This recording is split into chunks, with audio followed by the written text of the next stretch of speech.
kedaulatan ekonomi kita. Teman-teman bisa bayangkan sejak awal kedatangan banjir musik ya, sejak tahun 70 dari Amerika, China, India, Jepang, dan sampai ke sini di K-pop itu sudah bukan banjir musisi lagi, tapi sudah banjir bandang. Kenapa kami sampaikan bahwa itu banjir bandang? Karena mereka tidak hanya tampil di sini, mereka juga menjadi brand ambassador di sini. Mereka juga menjadi bagian dari promosi negaranya masing-masing, dan itu luar biasa banyaknya. Dari data impresariat yang kami kumpulkan sejak tahun 2024 sampai hari ini, betul kata Kintan tadi, lebih dari 20.000 musisi hadir di sini dengan nilai ekonomi yang sangat tinggi. Hebatnya lagi, mereka tidak hanya hadir sebagai musisi bernyanyi, bahkan disponsori oleh produk-produk dalam negeri.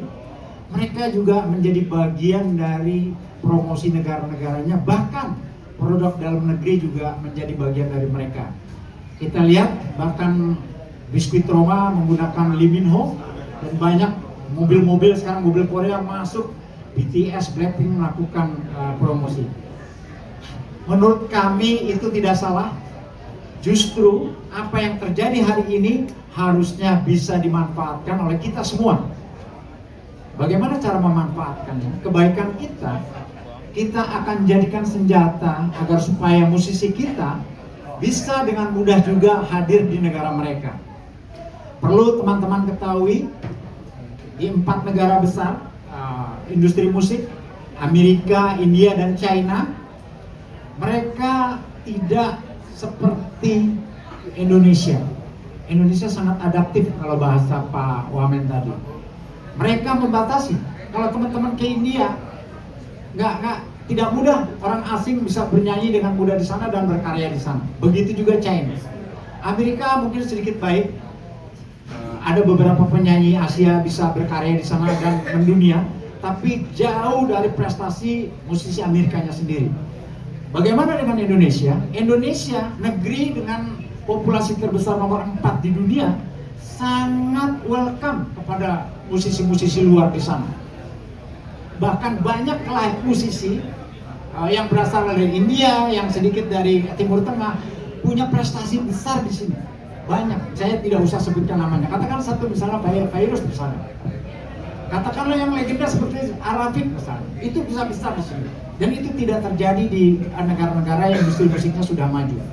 Akan tetapi kita Suara Indonesia ingin menyampaikan kedaulatan budaya musik asing betul-betul sudah mengganggu kedaulatan ekonomi kita. Sekali lagi, kita tidak asing, tapi mari kita cermati bersama. Cita Suara punya teman-teman yang lebih dari 25 tahun, mereka akan menjawab tantangan itu dengan karya mereka. Tadi Oleg betul sekali. Bagaimana fungsi video untuk sebuah industri? Nanti dia akan bercerita bagaimana fungsi jurnalis untuk sebuah industri. Nanti RB Dwi Toro hampir lebih dari 30 tahun mengawal musisi asing. Orang bilang hanya itu security.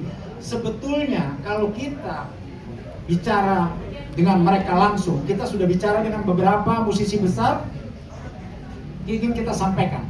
Sadar atau tidak sadar, teman-teman mungkin juga sebagian sudah tahu. Hanya ini penting diulang lagi. Musisi asing yang hadir di sini, mereka dikawal oleh security yang ada. Itu bukan dikawal sebetulnya.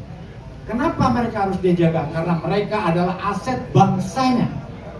Jadi musisi itu di negara-negara industri musik itu aset bangsa. Itu pahlawan devisa. Nah, kita juga ingin ke depan musisi kita menjadi pahlawan devisa. Tapi bagaimana mau menjadi pahlawan devisa ketika tadi Intan juga sudah bilang, ada teman media tadi kan sampaikan bahwa produk dalam negeri, BUMN kita juga mendukung musik asing. Tapi tadi Pak Wamen juga sebetulnya sedikit banyak sudah memberikan harapan.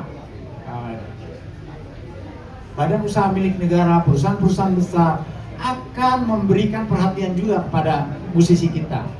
Nah, oke, baik, kita mulai, Peter ya.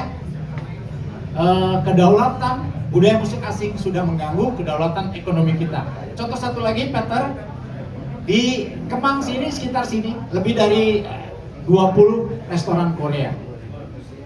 Jadi dari awal bukan hanya restoran Amerika aja, China aja, India aja.